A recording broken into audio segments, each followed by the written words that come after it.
Bonjour et bienvenue dans Teva Déco. C'est dans cette boîte blanche de 16 mètres carrés que dans quelques instants, notre décoratrice d'un jour, aujourd'hui Charlotte, va devoir vous donner les clés du décor. La pièce que je lui ai imposée est une chambre d'enfant de style cocooning. Charlotte sera aidée bien sûr, comme pour chacune de nos émissions, par notre coach Sophie Ferjani. Vous retrouverez bien sûr les deux rubriques de votre émission. La première, le sujet inspiration. La seconde, le sujet évasion. Mais pour l'instant, retrouvons tout de suite Charlotte et Sophie pour la planche de style. Mais quelques jours avant de se lancer dans la box Teva Déco, notre décoratrice d'un jour retrouve Sophie pour lui exposer son projet.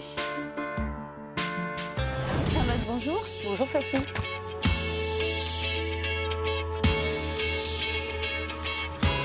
Alors Sandrine t'a demandé de faire une chambre pour un bébé. Alors on ne connaît pas le sexe a priori, l'enfant n'est pas né. Et il faudrait que tu fasses ça dans un esprit de cocon. Alors qu'est-ce qui t'est venu tout de suite quand elle t'a donné le brief?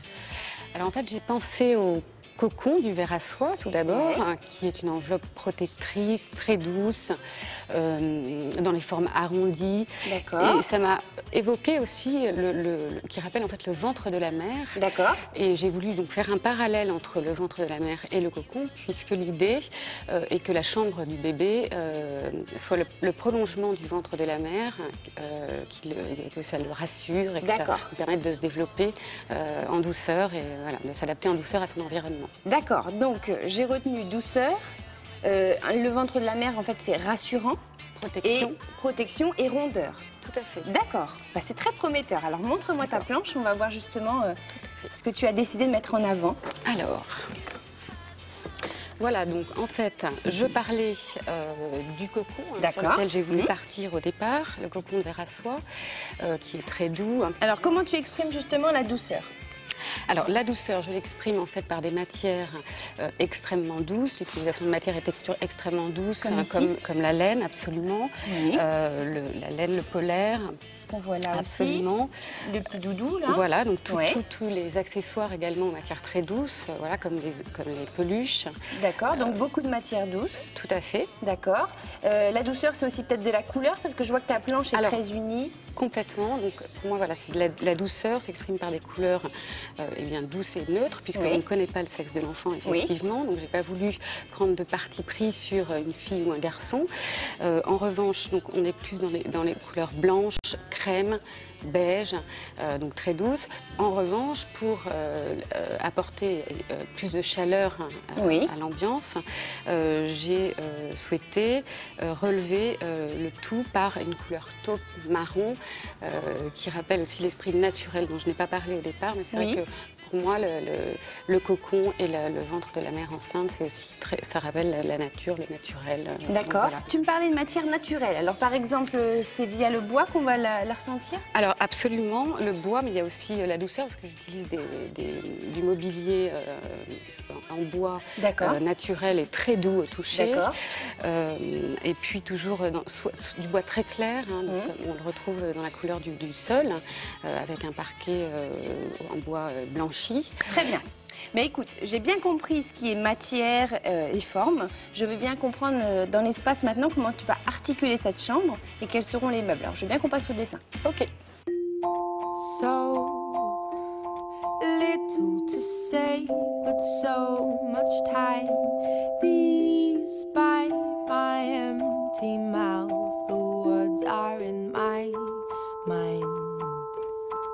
Please wear the face, the one where you smile, because you lighten up my heart when I start to cry. Forgive me first, love, but I'm tired. I need to get away. Très bien, Charlotte. Donc, je vois maintenant comment tu vas organiser ta zone avec effectivement des meubles utiles. Hein. Je reconnais la commode, l'armoire de rangement, le coffre à jouets, le lit pour bébé. Alors, il est original celui-là. Alors absolument, donc là c'est pour justement évoquer la légèreté dont je parlais et le flottement. Donc je l'exprime par du mobilier suspendu ou certains accessoires que j'ai suspendus également pour rappeler cette légèreté. Là je mets en sous-bassement, je pose du papier peint façon tricot pour renforcer cet esprit cocon, créer un espace plus confiné et chaleureux, absolument, avec la couleur taupe justement qu'on retrouve ici. Très bien. Voilà. Et donc en partie haute, on sera sur de la peinture plutôt beige. Voilà, crème. Très bien. Bah écoute, à ce stade, je comprends comment tu organises ton espace. J'ai compris en fait tes matériaux, tes couleurs. Donc le projet est validé.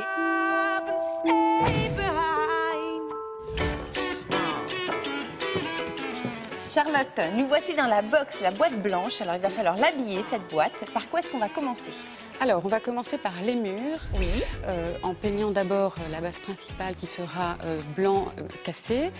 Ensuite, on posera en sous-bassement des murs le papier peint trompe-l'œil tricot, tout à fait. Très bien. Et au sol? Et au sol, donc du vinyle, façon parquet, bois, blanchi. Très bien. Donc une ambiance très blanche dès le début, un cocon. Tout à fait. Ok, bah on l'habille et on voit ce que ça donne. Ok, très bien. Allons-y. Maybe recreate the times you were shy but happy, and we were fine and dandy. Here we are again. Charlotte, es-tu contente du résultat? Ravie. Bon, c'est ce que tu voulais? Absolument. Alors, tu as choisi de mettre un papier peint en sous-bassement, donc en partie basse du mur. Alors déjà, qu'est-ce qui t'a fait régler ta hauteur? Je ne voulais pas que ça dépasse la hauteur des meubles, en tout cas, pour avoir un effet cocon vraiment confiné et chaleureux. D'accord. Donc tout à l'heure, quand on les a coupés, on a vu que tu étais à peu près à 90 cm pour ta ligne.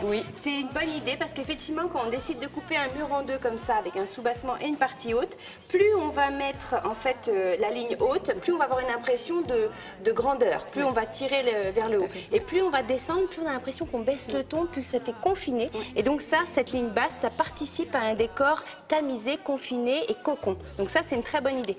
Ensuite, en partie haute, tu n'as pas mis un vrai blanc, tu as mis un beige. Tout à fait. C'est un beige, un blanc crème, cassé en fait. Dès lors que tu mets une couleur en fait qui est dans ton papier peint mais qui est très descendue, presque blanche mais pas blanche, c'est là où ça fait délicat. Et là encore, ça participe au style cocon. On amène nos meubles maintenant. On va voir ce que ça donne là-dessus. Oui, j'ai hâte. Allez, on va les chercher. Retour dans notre box Teva Déco. Charlotte va créer sa chambre de bébé dans des tons neutres et avec des formes arrondies. C'est la première étape pour créer ce petit cocon.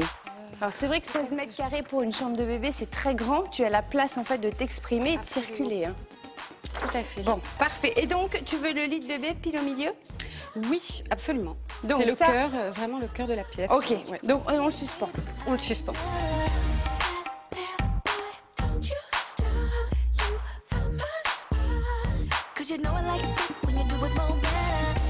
Super. Parfait. C'est chouette là.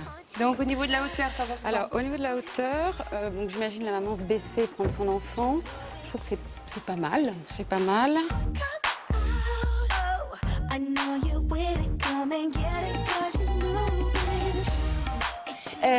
Ici, tes rideaux, on les met où à peu près? Alors les rideaux, pour toujours conserver l'espace, l'idée du cocon, j'ai envie de les mettre vraiment près de assez bas, absolument. D'accord. Voilà, près du haut de la fenêtre. Bah, tu as raison, parce que plus on va les mettre bas, plus encore une fois, comme cette ligne, ça va ramener vers le sol et ça va faire plus confiné, plus cocon. Donc c'est une bonne idée. Mais si tu veux, pendant que les garçons fixent ça, nous on va fabriquer ton objet. Ok.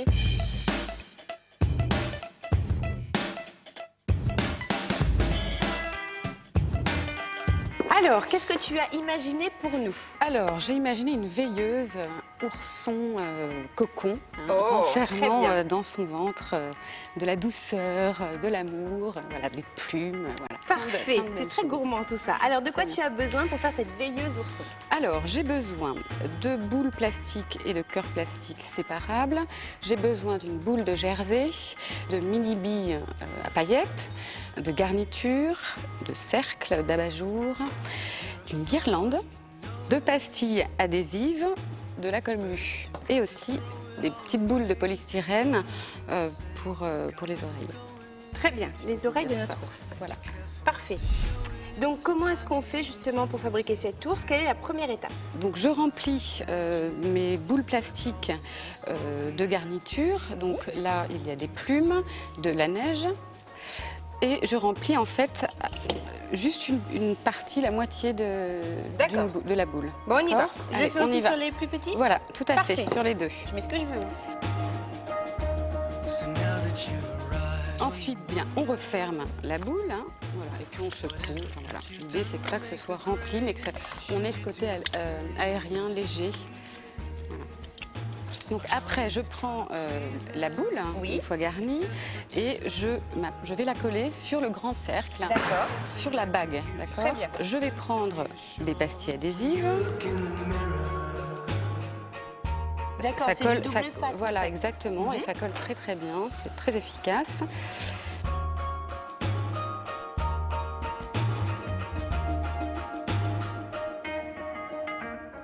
Voilà. Et on a notre première boule de coller. Voilà. D'accord. Alors ensuite, on prend la deuxième boule garnie. On prend le cercle, le deuxième cercle plus petit. Tu as besoin d'un autre cercle plus petit. Voilà.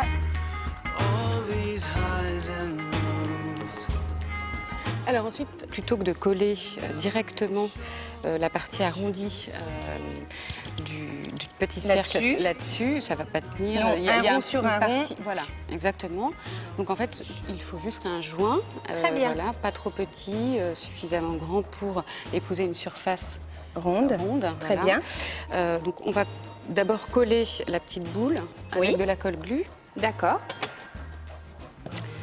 Donc on met de la colle glue juste un petit peu sur le bord.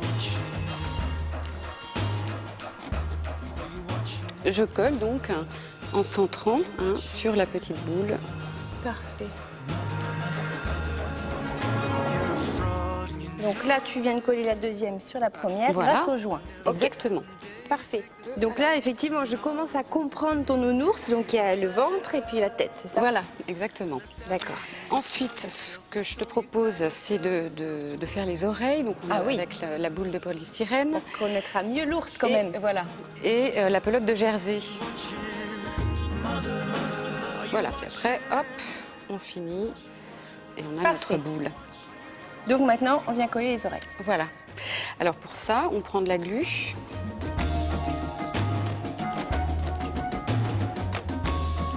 Ok. Alors, donc l'étape suivante, eh bien, c'est de réchauffer un petit peu le nounours en lui mettant une écharpe de laine. Tu es prévoyante, tu es une bonne mère. C'est très bien. Donc ensuite, je prends le cœur que j'ai réalisé, que j'ai garni, et je fixe ton bras au niveau des bras. La technique, c'est d'attacher des fils entre les deux cercles, de nouer, pour les fixer entre eux. D'accord. Voilà. Ensuite, ça fait du coup un élément bien solide. Pour relier les deux cercles. Voilà, exactement. Bah, allons-y. Ok. Voilà. Donc maintenant, c'est fixé, c'est consolidé. Absolument. Très bien. Il n'y a aucun problème, ça tient. Donc, étape suivante. Étape suivante, qui est donc la dernière. Voilà, c'est la guirlande.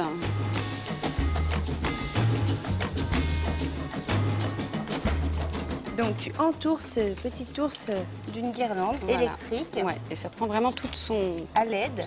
Donc l'astuce de la LED, c'est que ça ne chauffe pas, ça ne brûle pas et ça ne craint rien. Tout à fait. Pour une chambre d'enfant, en plus d'être de la basse consommation et donc ça ne coûte rien. Génial. Et on n'a plus qu'à brancher. Ben écoute, ça m'a l'air magnifique. Déjà éteint comme ça, c'est très beau, mais j'ai hâte de le voir allumer. Alors, on va maintenant accessoiriser.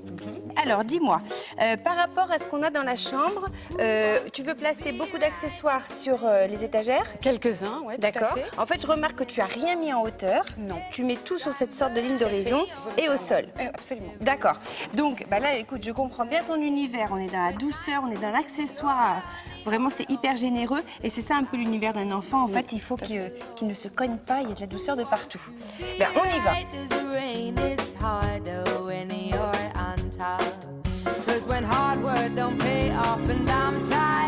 Tu as des petits papillons que tu veux mettre, c'est ça? Oui, tout à fait. J'avais prévu de suspendre le cocon ici, puisque j'ai un cocon qui a été réalisé par une créatrice que j'aimerais mettre ici en suspension avec les papillons au-dessus. Qui semblent s'envoler. Voilà, exactement. C'est un cocon ouvert justement et c'est le papillon qui prend son envol. C'est une très belle image.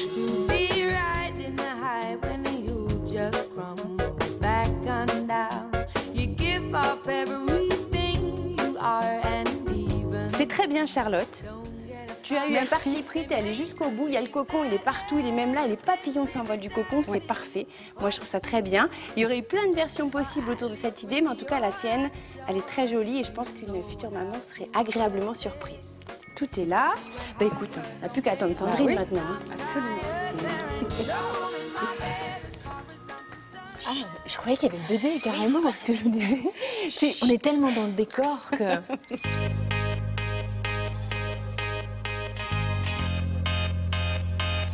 Alors, incroyable, magnifique, étonnant, surprenant. Là, il y a vraiment de bonnes idées à retenir pour vous, pour ce décor. La première idée de ce décor, vraiment très intéressante, c'est d'avoir travaillé ce soubassement avec un papier peint qui est voilà, vraiment le portrait craché d'un gros pull en laine ou d'une grosse écharpe qui apporte tout de suite dans cette pièce une touche de douceur, bien sûr, de chaleur, bien sûr. Et puis, on se rend compte à quel point ça habille la pièce. Ça, c'est vraiment une bonne idée. Et ce qui est très beau, c'est que cette couleur, elle est beige, un peu grège, et en même temps, elle apporte énormément de couleur à l'atmosphère de la pièce. Donc ça, c'est vraiment une belle idée. Après, ce qui est joli aussi et vraiment intéressant, c'est que quand on est dans la chambre d'un bébé, on cherche des endroits pour poser des choses.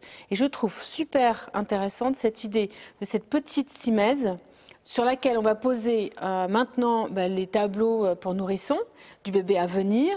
Et puis quand l'enfant va grandir, on va poser des tableaux pour lui un peu plus évolués par rapport à son âge. Après, ce que j'aime beaucoup dans les chambres d'enfants, c'est tout ce qui pendouille. Je trouve que ça, c'est vraiment joli, alors que vous ayez laissé pendre vos luminaires, qu'ici, il y ait une petite guirlande à nouveau de luminaires qui reprennent la même idée. Il y a autant d'idées qui sont intéressantes et celle que vous allez vous approprier sera sûrement très intéressante dès lors que vous aurez envie de réaliser ce décor, vous aussi. Merci beaucoup. Merci beaucoup, Sandrine. Vous avez été une très bravo Charlotte, décoratrice d'un jour très intéressante à suivre dans votre travail. Merci. Merci Sophie, à bientôt pour d'autres décors. Merci Sandrine, à très vite.